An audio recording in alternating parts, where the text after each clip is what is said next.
안녕하세요. 8월 3일 목요일 마이드라에 오신 여러분들을 환영하고 축복합니다.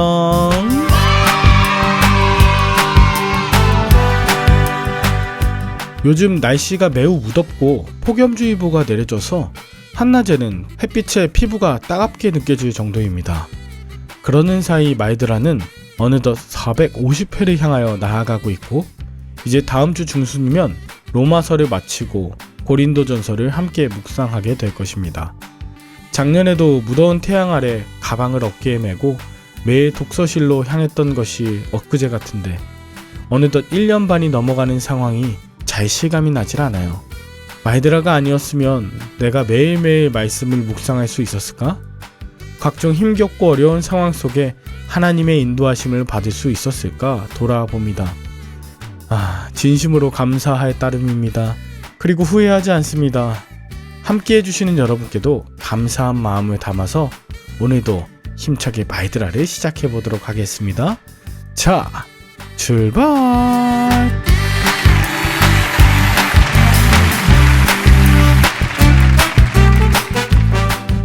오늘은 로마서 13장입니다. 오늘 본문은 일상생활에서 하나님께 산 제물로 자신을 드리는 예배가 무엇인지에 대해 바울의 권면이 계속되는데요. 특히 세상의 권력과 어떤 관계를 유지하며 생활할 것인가에 대한 내용이 나와요. 본문 1절엔 각 사람은 위에 있는 권세자들에게 복종하라고 하면서 모든 권세는 하나님께서 정하셨다라고 말합니다. 권세에 복종하라는 것이 어떤 의미일까요? 악한 권세에도 복종해야 할까요? 성경은 불의한 권력을 향한 저항을 금지하고 있는 것일까요? 여러분, 이 본문이 대표적으로 일제강점기 때 조선 총독부에서 장려했던 말씀이라 합니다. 이렇게 장려했던 본문이 있는가 하면 금지시킨 본문도 있었습니다. 대표적으로 출애굽기가 있는데요. 본문을 보는 순간 바로 적용이 되었기 때문이죠. 바로는 조선 총독부의 총독, 애굽의 군인들은 일본 순사들, 이스라엘은 조선 백성들, 이렇게 바로 적용을 시키니까 우리는 모세와 같은 지도자와 함께 출애굽해야 한다, 이런 생각을 하는 거죠. 그래서 출애굽기 금지, 또한 포로기에서 돌아오는 에스겔, 다니엘과 같은 묵시문학 금지, 요한계시록도 못 보게 했어요. 주기도문과 사도신경에도 어떤 심판교리 같은 부분은 금지였죠. 반면에 산상설교, 원수를 사랑하라, 그리고 오늘 본문 로마서 13장 1절 모든 권세자들에게 복종해라, 이런 본문은 대표적으로 일본 조선 총독부에서도 장려했던 본문이에요. 재미있는 건 이 본문이 군사정권에서도 장려하며 방조되었던 말씀이고, 또 일부 대형교회에 목회 전행을 하고 있는 교회 목회자들에게서도 강조되는 말씀입니다. 그런데 오늘 이 본문이 진짜 권세자들에게 복종하라는 뜻일까요? 이 본문은 모든 권세가 하나님께로부터 났고 하나님이 정하신 것이다. 즉, 권세자들이 아니라 권세를 주신 하나님을 강조하는 본문입니다. 선을 행하는 자들에게 상을 주고 악을 행하는 자에게 벌을 주기 위한 하나님의 대리 통치자로서 권한을 부여받은 것이에요. 그러니까 이 말씀은 지상 권력의 모든 권력자들의 행함이 하나님의 뜻이라는 게 아닙니다. 오히려 이 말씀은 모든 지상의 권력자들을 겸손하게 만드는 선언이에요. 모든 권력은 나의 힘과 노력으로 얻은 것이 아니라 하나님께서 부여하신 것이다. 왜? 4절에 나와요. 하나님의 사역자가 되라고, 하나님의 일을 동역하라고. 6절에 보면 하나님의 일꾼이 되라고 주신 권한입니다. 그런데 만약 반대로 선을 행하는 자를 핍박하고 불의와 불법을 행하는 자가 자신한테 복종해라? 여러분, 이게 말이 될까요? 여러분, 신약에는 권세에 대한 두 가지 이야기가 있습니다. 요한계시록 13장에도 바다에서 올라온 짐승에게 하나님을 대적하던 용이 권세를 주는 장면이 나와요. 여러분, 악한 자로부터 위임받은 권세가 있고 하나님께로부터 위임받은 권세가 있어요. 권세를 받았지만 공의로 행세하지 않는 악한 권세자들도 이 땅에 분명 존재합니다.